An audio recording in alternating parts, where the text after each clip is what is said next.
Welcome to Speed View. I'm trying something new where I give my quick thoughts on games that don't need a full review. If you enjoy this video, like and subscribe. Let's get to it. Orbo's Odyssey is a high-octane fever dream of a video game. You play as Orbo, an assistant at a company whose most notable skill is his ability to launch himself like a 50 caliber bullet at will. At the start, Orbo and his coworker Peeb are locked inside the facility due to one tragic flaw. Between the two of them, they have exactly 0 hands to open the door. So it is up to Orbo to explore the 4 playable areas to find parts for a prosthetic arm so they can finally clock out and go home. These poor guys, I'd be willing to bet that it's not the first time that they've been locked in a room. The entire game is 3-dimensional. There are no groundbreaking visuals, and most of the game appears to be made from base assets. I wouldn't know, I don't make games. Anyway, the buildings are pretty creative. I like how funky they look, though in the city level it is a lot of copy and paste. That's not that bad because they all match and they look like they belong. The background of this level is also just a picture, like a real photograph. It sticks out like a sore thumb, so I imagine this is supposed to be a part of the humor rather than just a result of laziness. Maybe even both. The environments are a little sparse, but this is to accommodate the insane movement you'll be using to traverse the maps. The lighting is nice, everything is clear to see, nothing ever blinded me or was too difficult to make out. The same goes for the color use. I would describe the music as a kind of electronic pop. In the levels it gets faster paced and adds a snare drum beat that reminds me of the Sonic the Hedgehog games I used to play as a kid. I don't love the music, but it's not that bad. It fills the silence and that's all it really needs to do. Most of the gameplay, and by most I mean like 99%, consists of launching yourself around the map and into objects. In one level there are 2 puzzles which you solve by smashing buttons with your head. Nothing helps critical thinking like a 1400 feet per second headbutt. That explains why Orbo's been putting up with this company as long as he has. It seems he's pretty darn hard-headed. Completing an objective like a puzzle will reward you with a gear. You will need all 5 from each level, so 20 in total to finish the game. Your other missions for getting gears include time trials and collecting orbs. The time trials were okay, they definitely could have been designed and implemented better, and they're over so quickly that I wish there were multiple on each level instead of just one. For collecting orbs, you don't need every single one, which is nice, as you have to be right fucking on top of them to pick them up.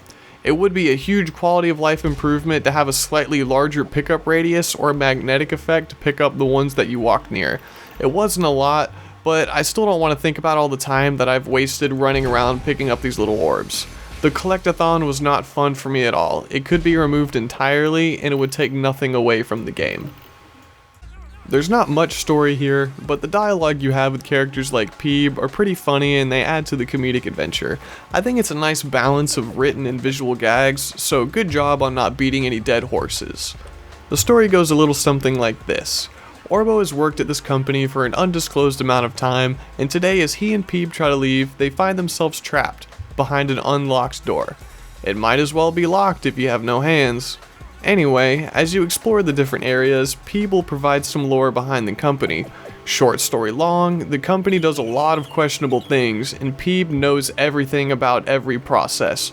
Who knows what else lies behind those cold, dead, glazed over eyes. After you collect all the necessary parts for your arm, you have to stop at HR on your way out. Fighting for your life, after you defeat the human resources, Orbo and Peeb finally escape and quit their jobs. What a dream.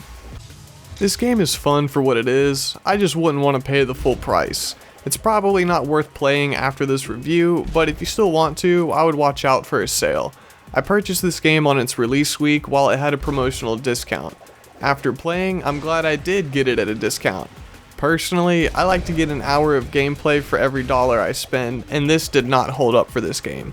But oh well, I played it so you don't have to.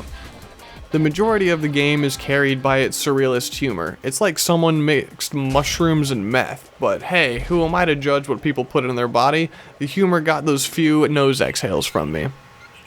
About the time trials again, they were my favorite part of this game, and again, I wish that there were more. I just hope that they get added as free updates, if they ever come. I don't want to shit on this game that hard, as it was made by a small team. This is an impressive amount of work done, but it feels kind of like a cash grab by the time you finish the game. Like they may have thought the game was worth $5, but bumped it up to the actual price of $7 because, what's a dollar or two more, right?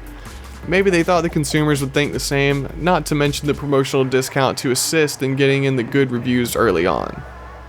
But anyway, thanks for watching this video. I hope you enjoyed. If you did, it would mean a lot if you liked and subscribed, and please comment down below if you have any video suggestions for the future. That's all for now, and see you guys next time.